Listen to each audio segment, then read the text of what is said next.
Hello and welcome to Dialogue. Liberal values are declining and populism is on the rise, with the U.S. becoming the main force in undermining liberal international norms over the past decade.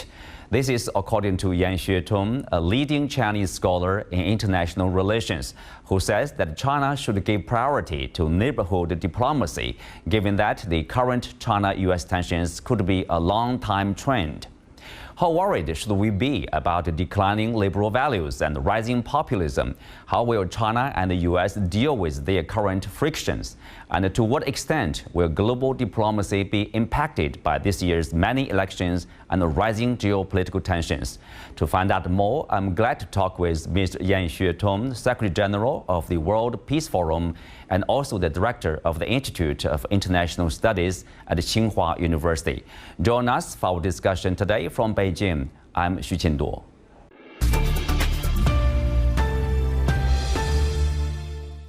Professor Yan, welcome to Dialogue. So we start with, of course, the theme of this year's, Peace Forum. It has been, started in 2012, many, obviously, years. How do you compare this year's theme on security?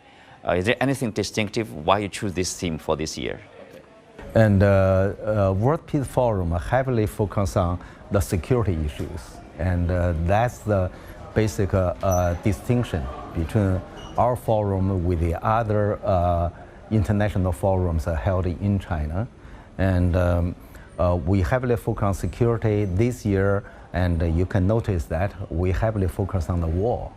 And not only how to maintain the peace, but also we're talking about if we failed to maintain the peace, we have to encourage all the participants of a war and to adhere to the norms of the human rights. So otherwise, and the international justice will be totally undermined. So that's why you see there's among the three words, and one of them is justice. So yeah, if you see what's the difference with the previous World Peace Forum, is that justice is the first time used as a subtitle. Because of the, for this conference. Mm-hmm. Of course, it has a lot to do with the current world situation. Yes. And in, I think, 2013, you wrote a book, The Inertia of History. Yes. And of course, you made predictions about things that will happen, 10 years later, now for 2024, it's more than 10 years. When you look back at your prediction, any reflection? Well, actually, that book was published in 2013. At that time, most people don't believe the international configuration were transferred from the unipolar to the bipolar. But today, you see, most people agree with that, and the international configuration is has changed from unipolar to different configuration. And someone believes it's a multipolar, someone believes it's a bipolar, and no matter what, now we're in the transitional period. That means the unipolar system, unipolar configuration, and formally ended. So I think that book, the prediction by that book has been proved by history. Yeah, to be right. And you said the biggest surprise of your forecast was the decline of liberal values and the rise of populism, yes, in which the U.S. becoming the major factor, undermining the liberal order. Yeah. Tell us more on that. Well, liberalism actually was advanced by the United States after the Cold War. And based on the liberalist value, and we moved into the period of globalization. The globalization mainly composed of two parts: economic marketization and political democratization. Both of these two issues, and based on the ideology of liberalism.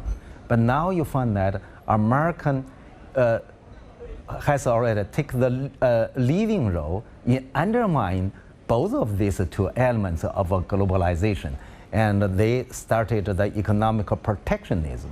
and decoupling, delinking, economic sanctions, and also they started to undermine the norms of human rights, and by supporting the Israeli government with arms to killing the women and the children in Gaza. So you see, this is a really important change in international politics. So when America was the strongest power in the world, and his action will inevitably have a strong impact on the global order, on the trend of the history. So that's why, from my understanding, the trend of the counter-globalization and mainly was maybe unpurposely and pushed forward by the United States. Yeah, that is a surprise, I believe, for a lot of people.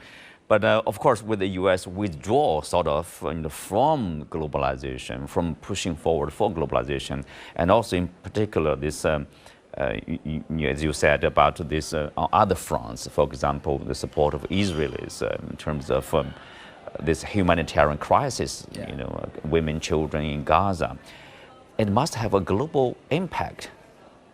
Oh, yeah, the impact is that the trend of a counter-globalization has already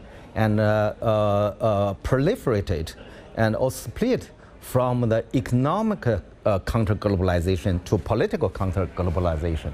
So I think this is very obvious. It's not what will happen. It's happening now.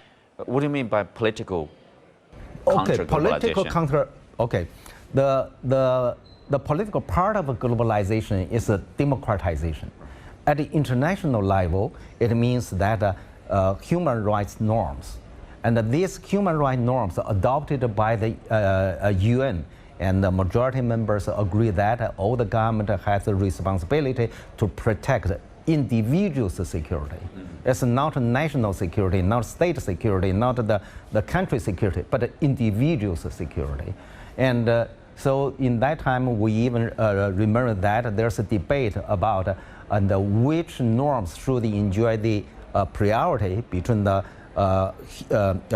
human rights and the sovereignty. And then at that time, I mean in 1960s, 1990s and first 10 years of this century, America argued that human rights and should have the first priority over the sovereignty. So R2P, now, responsibility to protect. Yes. Yeah, simplified as R2B.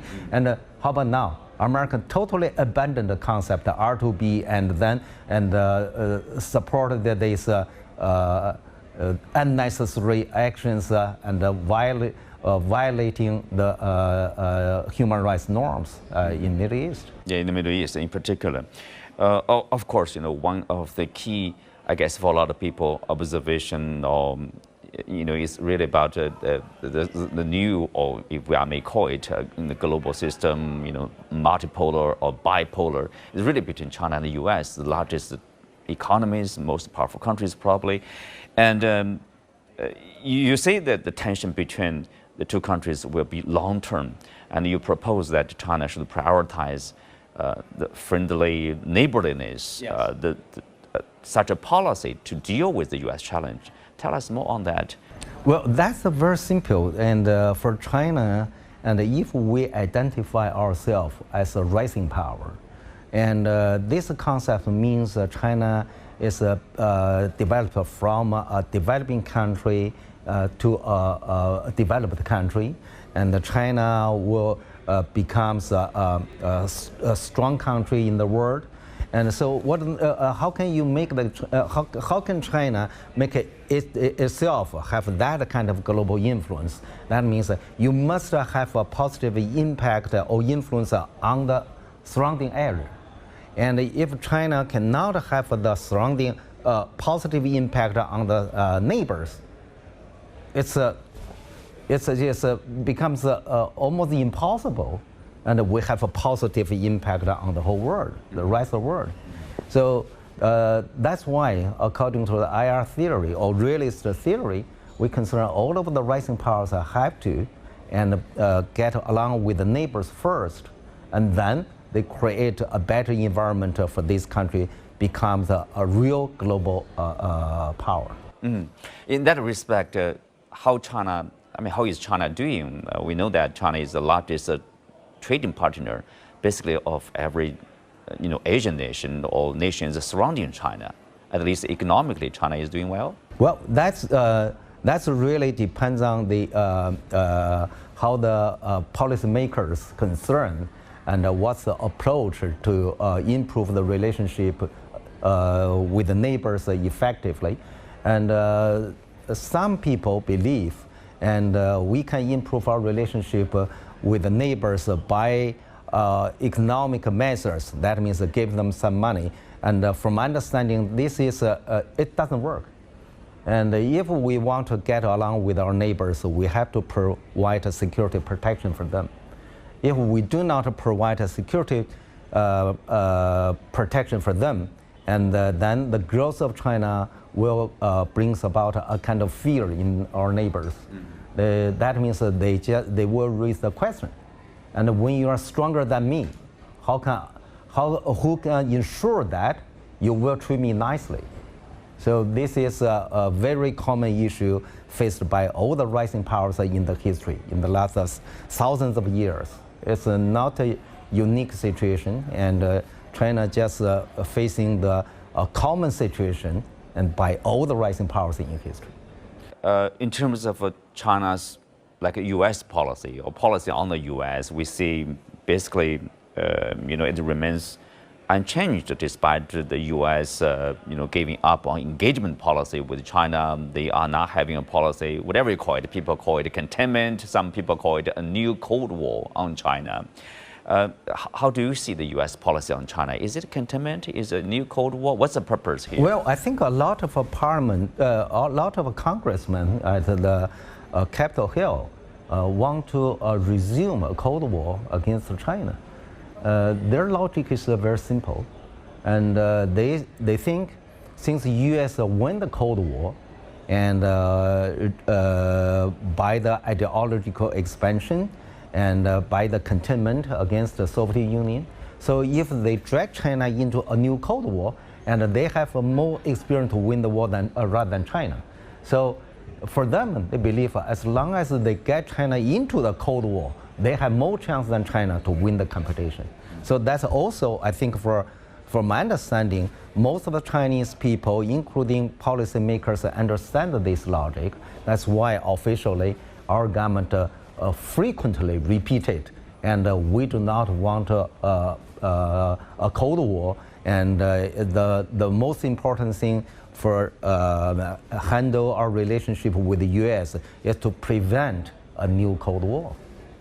Well, on the Chinese side, of course, China can continue its practice or its policy of, say, mutual respect, peaceful coexistence, or win-win cooperation, trying to pursue that kind of cooperation, that kind of policy with Washington. But Washington is not cooperative. Washington is imposing more sanctions. We do not need Washington to be cooperative with us.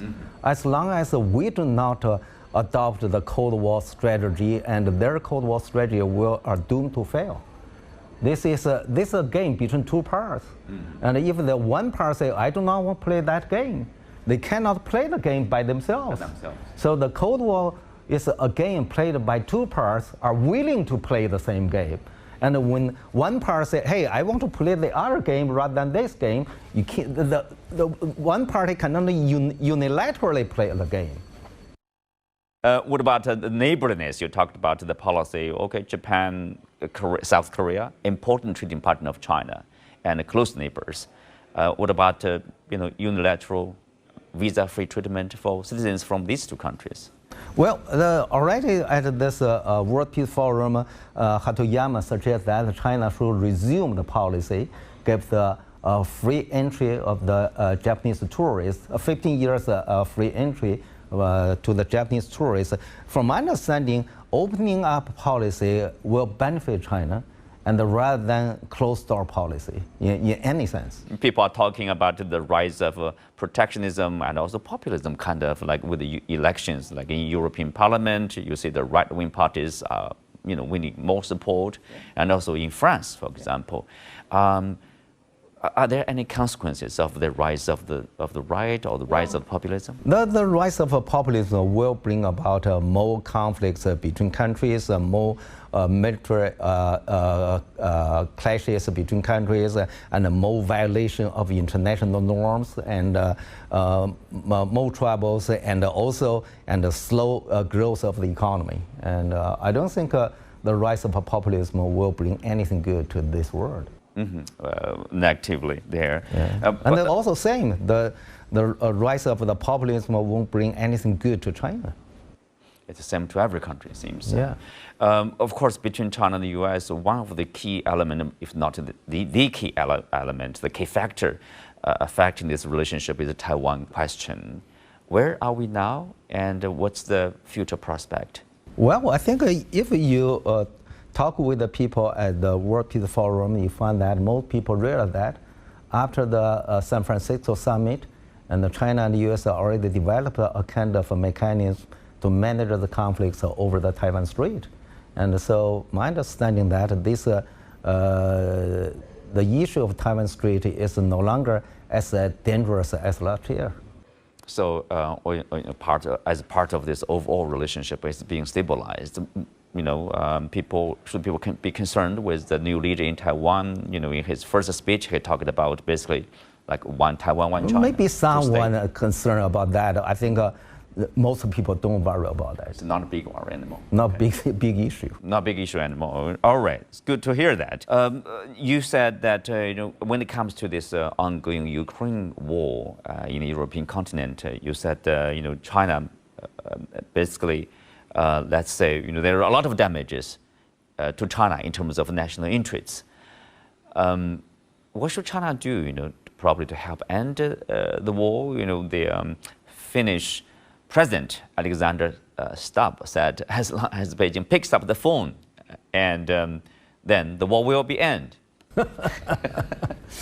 Well, if the U.S. do not have the capability to let the Israeli government to stop the war in Gaza, I doubt any country has the capability to let the Russian to do anything according to others' will. And Russia is a nuclear power. They have their own capability. They make their own decision. I don't think anyone can make Russian change their decision by making a phone call. That's too naive. What about Trump? Trump says, I will bring the end of the war in 24 hours. Well, that's what he said, but the history may not prove what he has that capability. Mm-hmm. He said he has that capability, but I doubt he has it. What's the impact? We are seeing the repercussions of Ukraine war, obviously beyond the European continent, beyond Russia's relationship with Western nations, with the U.S., with Ukraine, of course, with European nations. How big impact is it globally?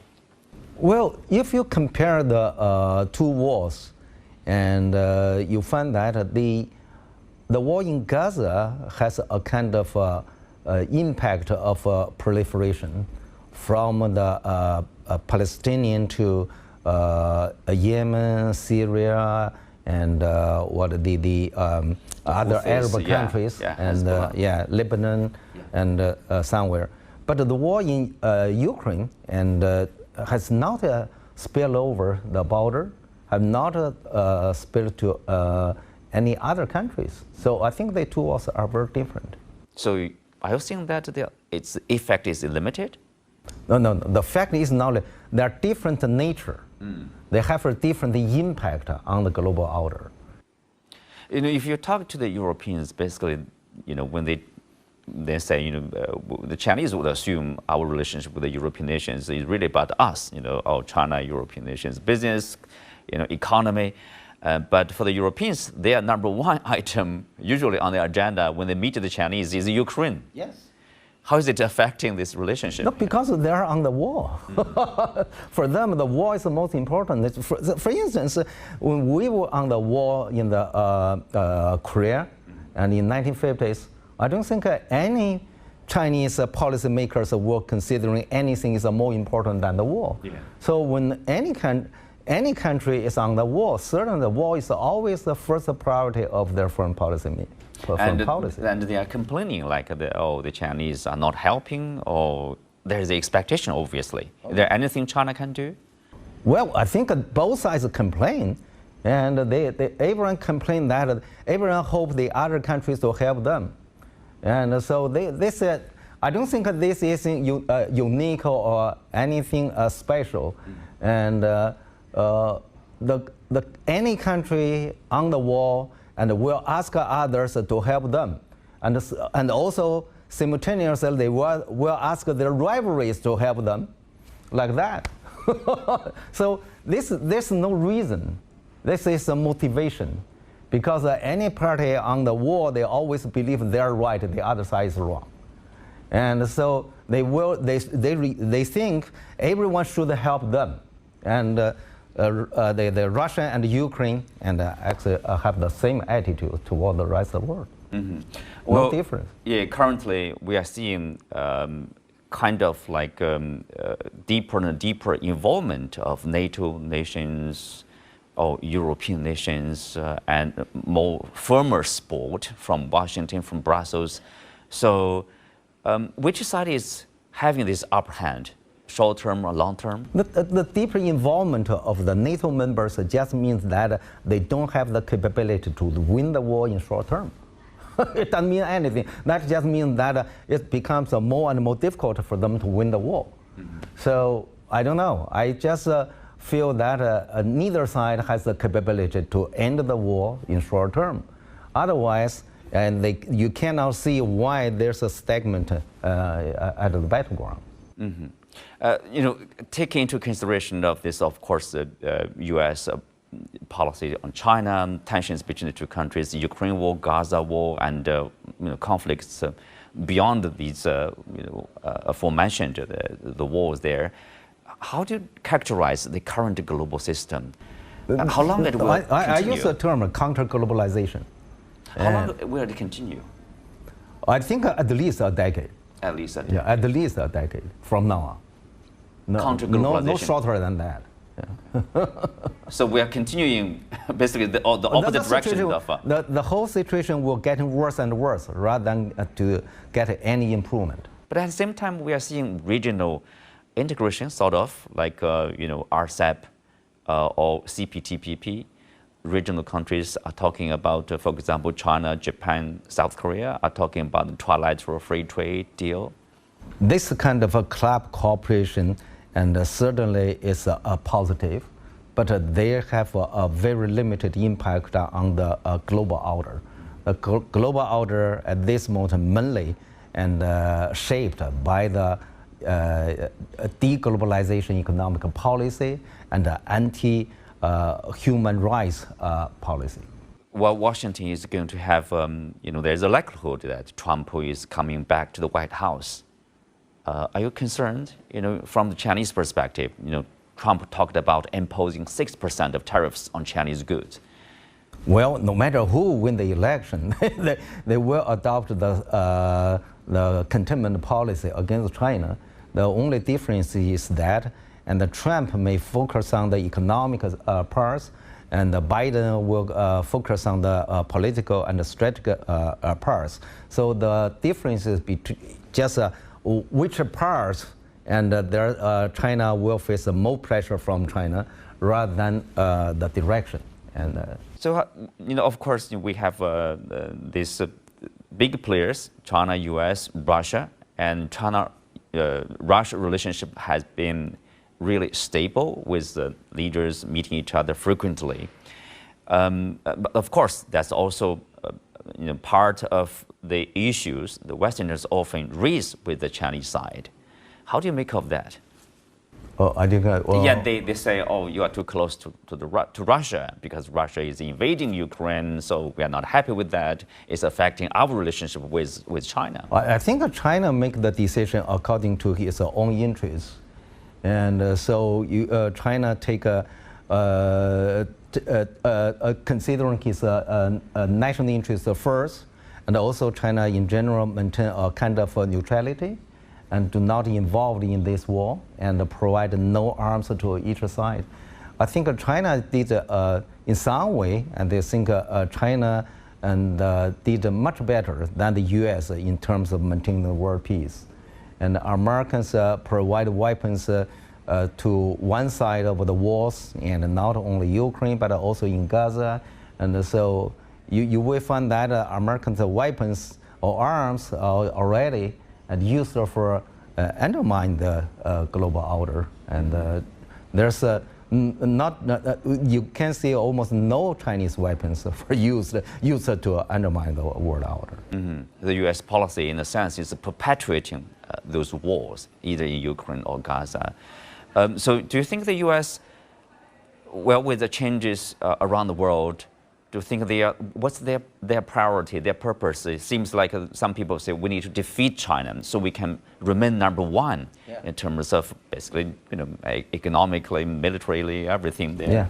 What will be the impact around the world? Basically, globalization gone, free trade gone, and is that the way for the U.S. to remain number one?